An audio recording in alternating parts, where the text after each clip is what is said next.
Hello, and welcome to a reading of an article on Kant's Transcendental Aesthetic, Part 2. This will be focusing on time. And the subheading for this is How does Kant justify a priori synthetic claims about the nature of objects? So, the table of contents is number 1, time and motion. Number 2, things in themselves. Number 3, how space and time function as a basis for a priori synthetic claims about objects. And number 4, Kant finds something more fundamental than the Leibnizian a priori. So, proceeding in order, let's begin discussing time and motion. After discussing space as a precondition for a priori synthetic judgments about the spatial properties of objects, Kant moves on to consider time by way of contemplating motion as a property of objects. As an elementary consideration, he relates the phenomenon of motion to Aristotle's conception of alteration of place. That's in section 5. For Aristotle, any alteration of place for any substance can be understood in terms of its capacity to take on contrary properties of place, but not at the same time. This may be understood in the following way. A is at P1 and A is not at P1 may both be true of some substance A, but not at the same time.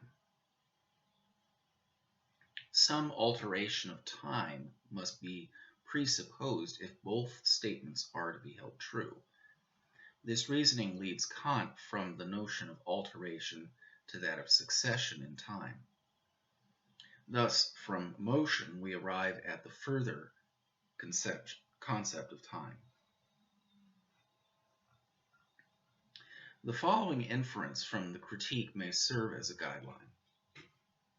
Quote, only in time can two contradictorily opposed predicates meet in one and the same object, namely one after the other.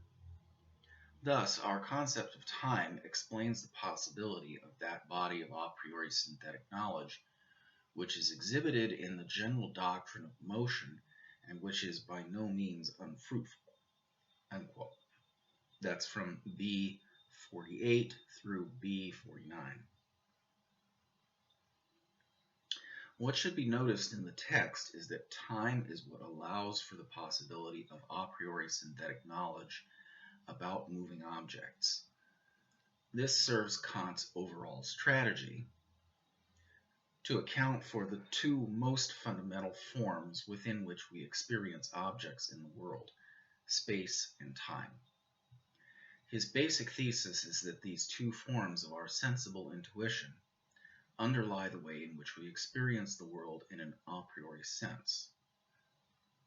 And for that sense, you can see section 6, B49, and B60. They are transcendental features of human cognition in that they underlie all possible experience as the very condition for the possibility of attributing specific or general spatial or temporal properties to objects. Things in themselves. Kant emphasizes that our empirical experience of objects is conditioned by these two forms of our experience of the world, but that our empirical experience has to be distinguished from the notion of an object in itself. We have no access to the latter for Kant as we do for Locke. Rather, we cannot but experience the world as it is given to us through the two basic forms of sensible intuition, namely space and time. See B53, for example, and section 7. Space and time, being properties of our way of experiencing objects, Kant argues, cannot be held to be properties of things in themselves. This sets a limit to what we can know about objects in themselves, that is, nothing, while at the same time grounding our inner experience of objects in forms of sensory intuition that can be used as the basis for a priori synthetic claims about their nature, such as it is for us. One way to look at what Kant has accomplished, given the success of his project, is to trade away the notion that we have any epistemic access to things in themselves, their true reality, for a solid grounding in the world as we experience it through the forms of intuition that condition our experience. It is within these forms of intuition that we gain the possibility of an objective reality that can be made known to us insofar as we can make a priori synthetic claims about it. This might be taken to be Kant's answer to what became known as the, quote, problem of the external world and how we may know it. His answer is, of course, nothing. So far as things in themselves are concerned. Nevertheless, we gain a foundation in reality as we experience it, insofar as our understanding is related back to our mode of experiencing it. How space and time function as a basis for a priori synthetic claims about objects. Consider Kant's example in B65. Quote, two straight lines cannot enclose a space, and with them alone, no figure is possible.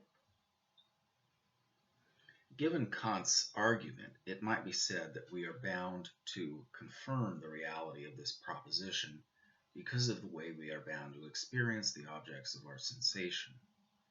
It is on the basis of the way in which our mode of experiencing the world is predetermined by the forms of our intuition that the statement admits of an intuitive, that is, immediate kind of truth.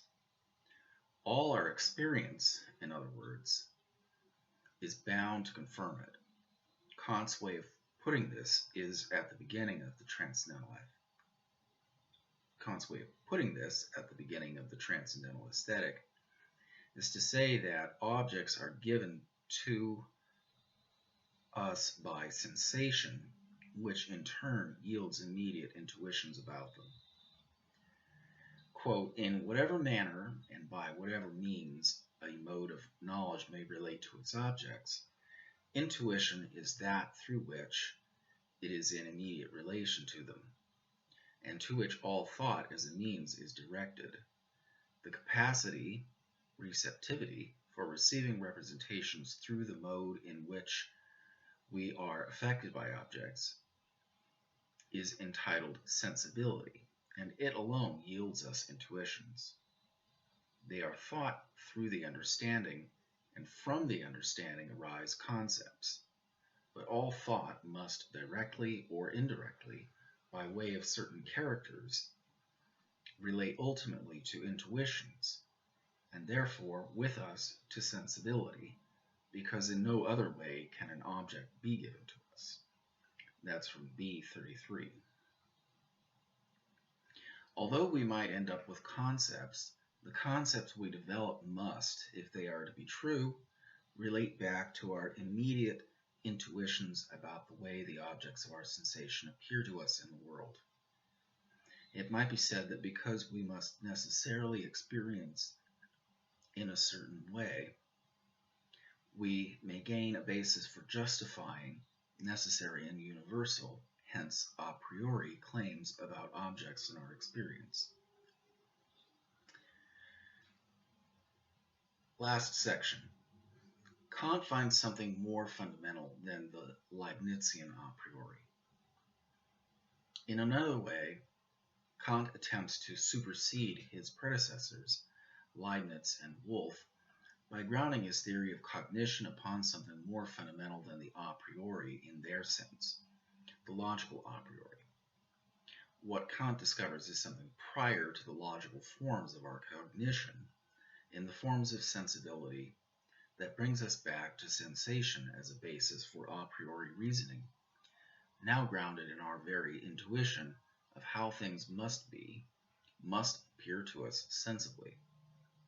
One of the paradoxes of the critique is that the very notion of the a priori is that, given our understanding of the a priori as something that may be known independently of experience, it nevertheless finds its basis in the forms of intuition that determine the way in which we experience the world, which can only be known through sensation. And that concludes the Transcendental Aesthetic.